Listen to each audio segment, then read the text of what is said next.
A mediocre record released in between the two masterpieces, or a stunning comeback to the heavy roots, which paved the way to the heavier and more aggressive sound for the band.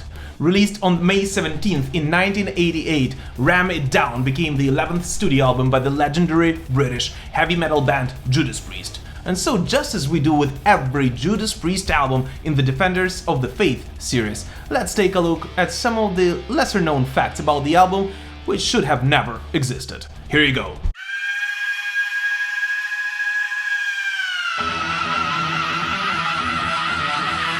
As always, a quick note before we start, and especially for those who are new to the series, please do not hesitate to comment on anything you hear or see in this video. Every episode in this series is meant to start a conversation. And of course, I personally would love to see you back on the channel for more Judas Priest and not only content. So please don't forget to click on that subscribe button. Alright, let's do it. Ram It Down as an album should never have existed. We spoke about that in details while covering Turbo, but the band's intention for the previous record was to release a double album described as the journey through the history of metal, which was supposed to be called Twin Turbos. We've had one, yes. What about second breakfast? The episode's of course already out, so make sure you check it out right after this video. And all the other ones as well. That being said, Turbo was supposed to be the album's first, more commercially sounding part of the album, and the songs, which became the backbone for Ram It Down, were to be on the second, more aggressive and brutal part of Twin Turbos. The songs which we know for sure were written during the Turbo session are Ram It Down, which of course gave the album its title, Hard as Iron, Love You to Death, and Monsters of Rock. Some of the other ones were rewritten to better fit the sound and the mood of Ram It Down, and only parts of those made it on the album, becoming donors for the songs like I'm a Rocker and a bunch of others.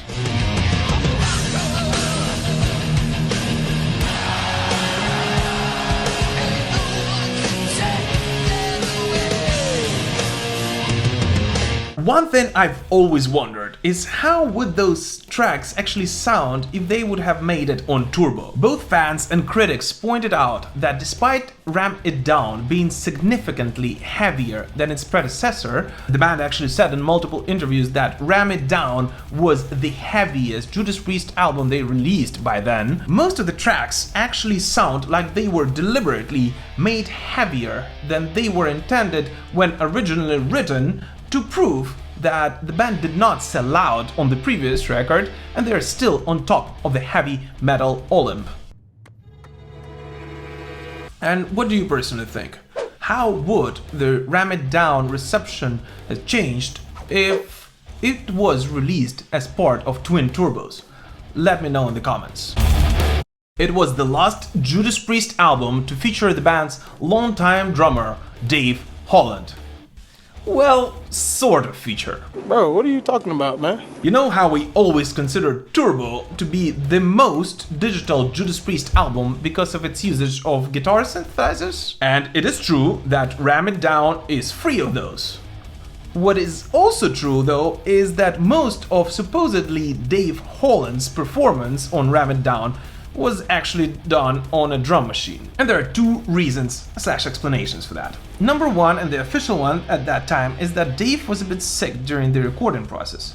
The one that surfaced a bit later and has been confirmed by pretty much every band member since is that Dave Holland simply could not keep up with the speed and technique required by the band for this record. In fact, Rob Halford, in his latest book Confess, remembers that Dave's simplicity and directness on drums, which was first appreciated by the band when he replaced Les Binks, was now viewed as a limitation. And therefore the band, and especially Glenn Tipton, insisted on using a drum machine for most of the tracks on this album. This, of course, left Mr. Holland quite unhappy, resulting in him leaving the band right after the follow-up tour. And as much as I love and appreciate Dave's work on the previous albums, I personally think that Dave Holland isn't really the strongest Judas Priest drummer.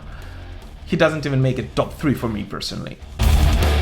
Ram It Down album artwork was the very first one for Judas Priest to be created by Mark Wilkinson. first one of 6 to this very day. And can you actually guess which are the other ones? Unlike the previous 3 artworks, the Ram It Down one featured a more complex, award-winning and decisively heavy metal airbrush design. It seems like every band member was extremely satisfied with it. K.K. Downing, in his latest book, Heavy Duty, Days and Nights and Judas Priest, actually says that it is strong and all-conquering, perfectly matching the album's sound. By the way, did you notice that on Ram It Down album artwork, Mark Wilkinson placed the logo in such a way that the 3D elements are facing the other way for the very first time? And so it seems like the logo is mirrored compared to the previous designs. He will actually do the same trick on several other Judas Priest albums as well. Oh, and by the way, another weird fact, it is actually the very first time when the Judas Priest logo's background color isn't absolute. The Top Gun soundtrack incident, which we covered in the Turbo episode, taught the band a painful yet a very valuable lesson. You should never back a wrong horse. But they did it again. After failing to properly analyze the potential and declining the Hollywood's offer to provide Reckless as the soundtrack to a Tom Cruise movie Top Gun, the band was once again offered to record a song for a big screen production. This time for a cheesy 80s movie called Johnny Be Good. Rotten little pissheads. And so Judas Priest were asked to cover the legendary Chuck Berry song, which they of course did, not wanting to miss the mainstream success train once again. I have to say that one thing that Judas Priest as a band knows how to do absolutely brilliantly is to provide their own renditions of the famous songs. In such way, Johnny Be Good Judas Priest style was nothing like Chuck Berry's. In fact, only the lyrics remained untouched from the original version, the music has been completely rewritten. And yet, the song was somewhat of a failure. It was considered too American in their homeland in the United Kingdom, although it landed at number 64 in the UK charts. And since the movie was a huge failure across the ocean, it has never made it on top in the United States. In addition, the label decided to release it as a lead single to Ram It Down, and it in no way represented the album's sound. And thus, even though the band did absolutely opposite of what they did before, they still somehow backed a wrong horse. It was the final Judas Priest album for the next 30 years, which was produced by the legendary Tom Allom. And once again, Tom gave his best on it. Just running a little bit ahead of myself here, but Tom Allom will return to produce Judas Priest's Firepower, the episode on which is already out, so make sure you check it out right after this one and the Turbo one and all the other ones I just mentioned in the video. And so the almost impossible task for Tom on Ram It Down was both to keep the newly added fanbase which the band gained after Turbo's mainstream success, and at the same time give somewhat disappointed yet very loyal heavy metal maniacs around the globe assurance and faith that Judas Priest are back on the heavy metal track.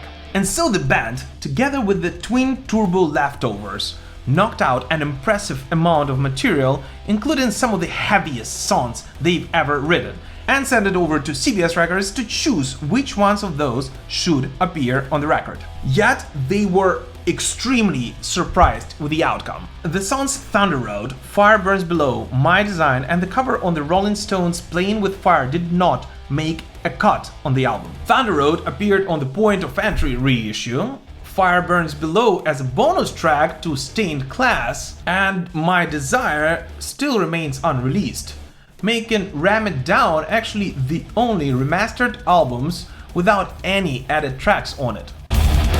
In addition to the above tracks recorded in the Puck studio on Ibiza, the band actually collaborated with the famous 80s producers Stock, Aitken and Waterman. The band recorded 3 songs during those sessions: Runaround, I Will Return, and a cover on a R&B band Stylistics hit You Are Everything, a short demo of which actually leaked on the internet a couple of years ago.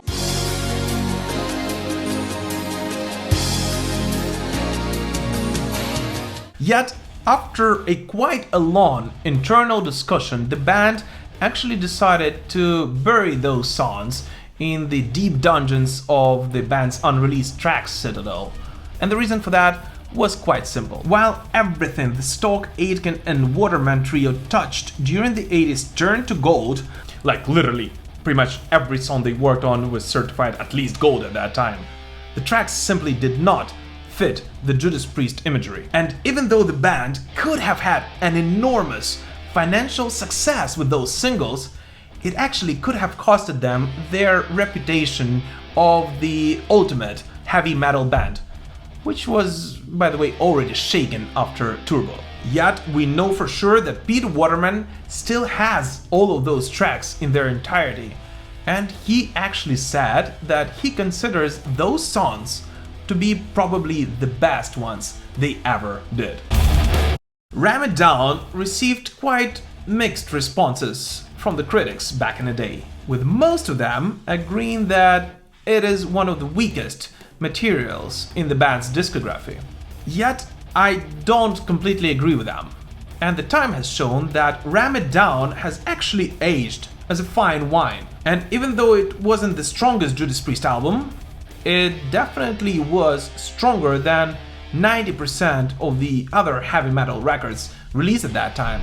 It is just that Judas Priest have always competed with themselves much more than they did with the other bands. My only problem with Ram It Down is that it sounds more like a collection of songs rather than a cohesive album, with most of the tracks being strong and solid, yet for some reason they do not paint that image in synergy like the songs on some other Judas Priest albums do. By that, I love almost every track from it. And to be honest with you, hearing I'm a Rocker on a Retribution tour was probably one of the best concert experience I've ever had. I don't know, what do you personally think about Ram It Down? Is it really just a filler in between Turbo and Painkiller, or is it an underrated masterpiece? Let us know in the comments. And while you're down there in the comment section, please do not forget to comment, as always, with your personal favorite track from this album. Which song do Judas Priest fans consider to be the strongest one from Ram It Down, and why? I'm really curious to find out. Write that down, write that down! As always, guys, thank you so much for watching. Just as a reminder, the next album we're gonna cover in the Defenders of the Faith series is going to be the Nostradamus one, and I think it's gonna be a rather interesting episode. But since so many people actually said that it is a great idea, I promise that before that album we are going to release at least one or maybe two other Defenders of the Faith episodes which are not related to any particular albums. And so I would really appreciate if you guys would help me grow this project by liking, commenting and sharing this video to spread the word about it.